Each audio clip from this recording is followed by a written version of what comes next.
One way to fight inflation is to drive down wages and make Americans poorer. I think I have a better idea to fight inflation. Lower your costs, not your wages. Too many families are struggling to keep up with their bills. Inflation is robbing them of gains they thought otherwise they would be able to feel. I get it.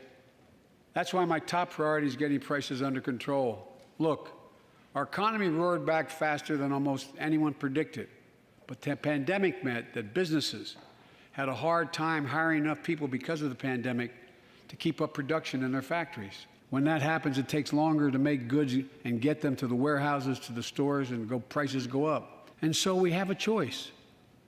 One way to fight inflation is to drive down wages and make Americans poorer.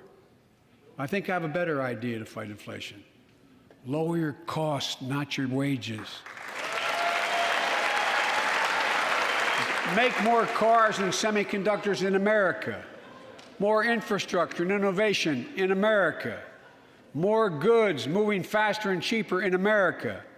More jobs where you can earn a good living in America.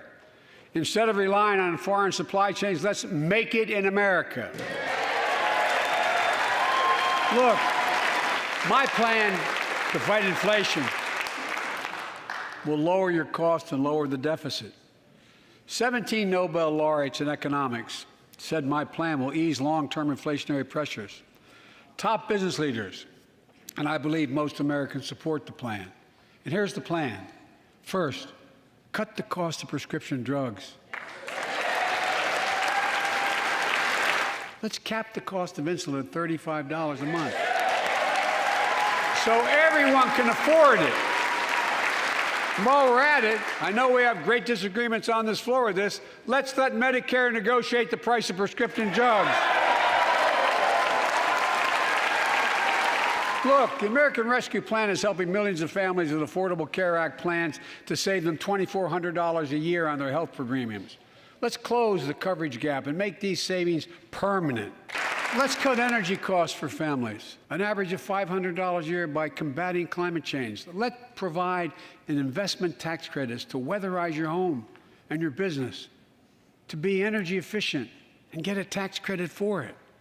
Double America's clean energy production in solar, wind, and so much more. Let's cut the cost of child care. Cut the cost of child care. My plan would cut the cost of child care in half for most families and help parents, including millions of women who left the workforce during the pandemic because they couldn't afford child care, to be able to get back to work, generating economic growth. But my plan doesn't stop there. It also includes home and long-term care, more affordable housing, pre-K for 3- and 4-year-olds. All these will lower costs to families. And under my plan, nobody, let me say this again, nobody earning less than $400,000 a year will pay an additional penny in new taxes. Not a single penny.